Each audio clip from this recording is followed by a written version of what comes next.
What's up, bro? I hope you're doing well. Today, I'm going to be sharing the three major lessons that I've learned as a Kung Fu trainer in my more than two years of time as a trainer now. And it's important to note Kung Fu itself, as a student, I've been doing it for a lot longer than 2 years. It's almost nine now. But as a trainer, it's a little bit more than 2 years now. So, these three lessons are going to be I've learned a lot more there, but they are the biggest ones that I really want to give you. And also, make sure to stick around right until the end because it's going to be just under you and me, it's going to be a bonus lesson. So, keep around for that. Let's get straight into it with lesson one, which is keep the balance. This might be a little bit redundant in comparison to yesterday, where I have a video titled Balance is Shit, but that only applies to purpose, and this is a bit of a different thing. So, keep the balance. What does this mean? As a trainer, your main mission is to one, keep the kids motivated, and two, have them actually learn something. And the thing is, to be the best trainer, you need to strike the balance between these two extremes. This extreme right here is being way too strict. That means that when the kids just even like talk like this, like hey, hi, hi, like that, when you're and then you just stand there like this guardian, like hey, be silent, but like in a lot more of a condescending and much more unfriendly voice, if you know what I mean. But there's also the other extreme, which is being way too open. If you are like, oh, but no problem, no problem, everything's fine, then the kids are really not going to take you seriously. And the problem is, with this extreme, on the left side, with being way too strict, that just means that the kids are not going to learn anything because they're mostly just honestly scared of you. They're gonna be like, ooh, if I talk again, he's gonna be like, ooh, you better be silent or you're gonna do like 20 squats or something. If you're way too strict, the kids legit become scared of you, and that is not what you want. On the other hand, if you are like more of this like open person, which is not bad, but if you're way too open, they make it to their own playground. You lose control, and their stuff can go down. That is definitely like the last thing you want. The important thing here is to strike the balance between these two things.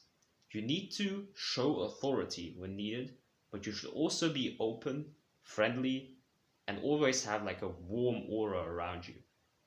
You should, however, also be taken seriously because as I said, textbook example is when they make a freaking playground out of it. You know both of these examples from school. You have like this way too strict teacher, and you have like this way too open teacher he gets made fun of and everything. And this guy right here, everyone is scared shitless and doesn't want to have to do anything with it. You do not want to be at either of these extremes. You want to go more towards the middle. And whether you are a little bit more here, a little bit more here, it really depends on your personality. That is what you have to figure out for yourself. The important thing here is to not veer off to either extremes way too much, because that really does not suit you well. If you're exactly in the middle, that's great, but your personality might say like, go one step here, or go one step here. For me, it's more like a little bit more serious. I like to make jokes occasionally, but I'm genuinely more of the no bullshit, result orientated guy. So, yeah. What this also does is increase your self respect. Your self respect immediately goes up once you're in the middle here. I'm like this, yeah. If you're on either one of these sides, the people are not going to respect you because you're way too strict. The people are not going to respect you because you are way too open. And this applies to real life as well. I'm not just talking about like training like children or something. I'm talking about real life. If you're way too like negative aura, like you're miserable like this all the time and looking down and having eye contact like this and talking in a tonality like this, then of course nobody's going to want to talk to you. But if you have like here, if you have to like, for example, protect someone, and then you're like way too open, like, oh, but I'm scared, but I don't want to have to do anything with this, and you start backing away because somebody starts coming towards you like this, then of course you're not going to gain yourself any respect in either one of those extremes. The most respect from others, but also from yourself, is found in the middle and nowhere else. So, yeah, keep the balance in your real life, just as in basically every single scenario in that term, because otherwise, you're basically just going to have negative outcomes. Moving on to lesson two, we arrive at criticize less and motivate more.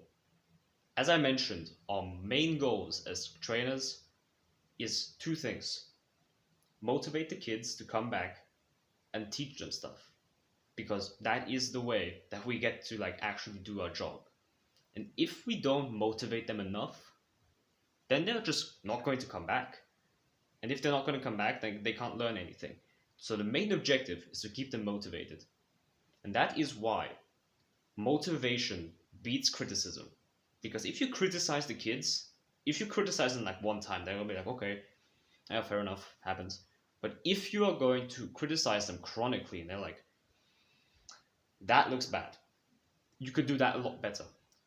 Like, yeah, that looks horrible. If you criticize them like that the whole time, then like sometime they're just going to be like, yo, what the fuck? This guy's only saying bad things about me. So they're just not going to come back. It's that simple. If you want somebody to stick around, then you are going to have to do the opposite, which is praise and motivation.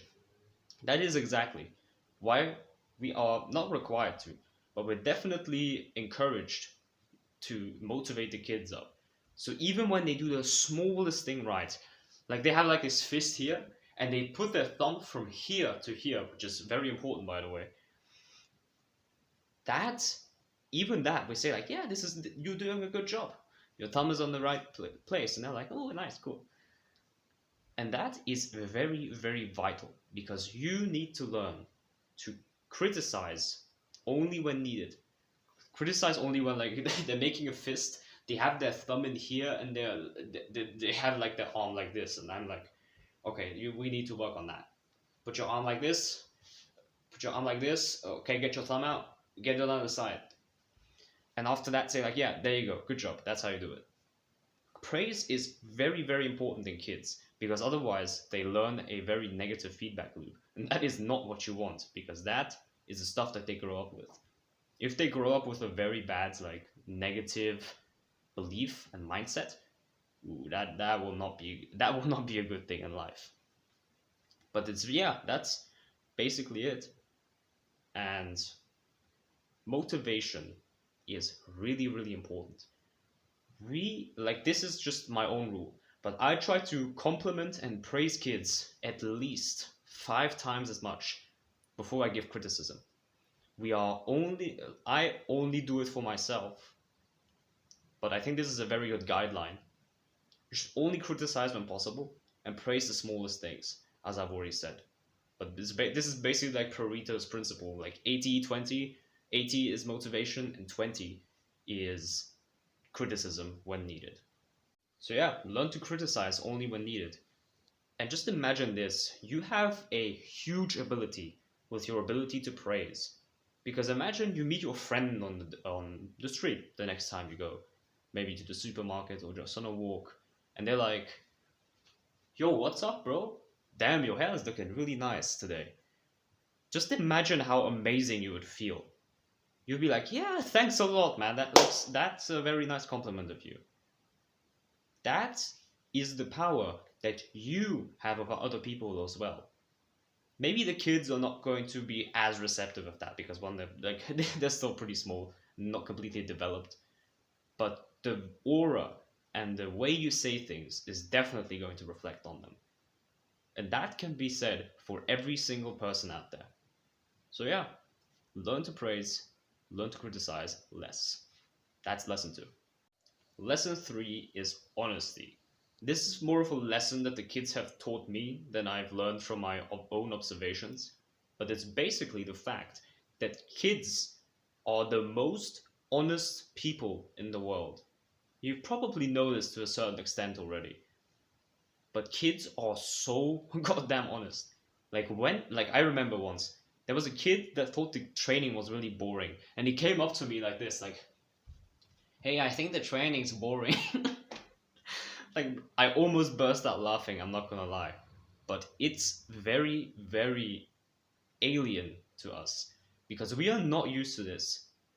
If we compare it to the adult group, I'm always like we're training with partners sometimes and doing stuff, and I sometimes hear like, yeah, bro, don't you think the training is boring? But nobody, I swear, nobody would have the balls to say that to the head trainer, because if they would, that would take some balls of steel. But the kids, bro, the kids don't give the kids don't give a shit. They're absolutely ruthless. They just come to you and say like, yeah, I think the training's boring, you know. I find it really cool, not gonna lie. And that is something that we can learn from the children. Because think about it like this: what the children say out loud to you when they think it's boring, or when they think like, how long do we have left? Then that's basically a synonym of, hey, I'm bored. If they come to you like that, then the same thing must be going on in the adults' minds. But the only difference is that the adults do not share it anymore because they become a lot more secretive over time, of course. The children are honest. They're gonna be like, oh yeah, they're not doing a good training, boy. Excuse me. And yeah, that is lesson three. It is a very interesting thing. Like you can legit learn from the children's behavior and put that onto adult behavior to a certain extent. Not completely, of course, because children are still like biologically and stuff different. But the same desires can be found for a pretty big margin. So yeah, that is it for lesson number three. PS on lesson number three, it also lets us trainers know very well that the training is getting boring and we need to switch it up.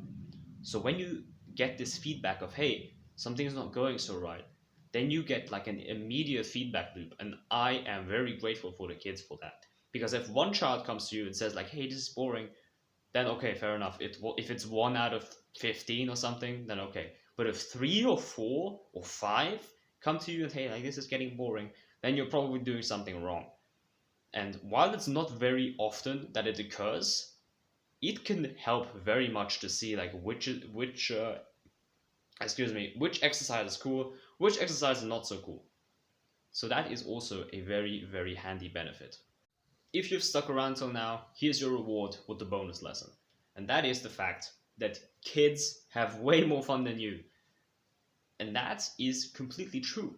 Because once I see them come to the lesson, we're like, okay, how do we make this training cool? Then we take some cool exercises. We do like a parkour, we do like some really nice exercise. I'm not gonna really get into detail, but the important part here is that I see each child at least smile 3 times a lesson on average. There's some that smile more, there's some that smile less, but on average, 3 times a lesson. And that means if they're like 10 to 20 kids, that's like 30 to 60 smiles. How often do you smile per day? You're probably just sitting inside. Like maybe you're working on your business, maybe you're doing some good stuff, but how often do you really smile? How often, bro? Because I don't find myself smiling that often. I'm gonna be completely honest. Like when I'm sitting in front of my computer, like when editing stuff, I'm mostly sitting there like this. Sometimes I get like a little smirk because I find something funny, but I never get like this really like this or like this, something like that. You don't get that either. And kids have way more fun than you during that 1 hour there than you do in your whole day. I bet I don't know what to bet for that, but you know what I mean. I bet that they have more fun than you. And I want you to learn from that as well, because the kids, bro, kids are some people that we can absolutely learn from. They are still the people that have dreams. They are still the people that have an inner child and experience the world in the current moment. They're not like the overworked adults who are like, oh, you should give up on your dreams and come join the 9 to 5. This is cool. Friday night, oh, Friday night's gonna be a banger. They're not like that. Kids still have fun, fulfillment in the child and present moment, unless they're like grown up with a tablet, then that's a problem. But coming into this present moment is extremely vital. And that, coupled with the fun and the memories, is honestly very, very inspiring to everyone around you, including you. At least it should be, because that is a much better way to live than thinking like, yeah, this is not going so well. So learn from them. And with that said, those are my 3+1 lessons. There you go. From being a kung fu trainer for over 2 years, and I hope you could definitely learn something from this.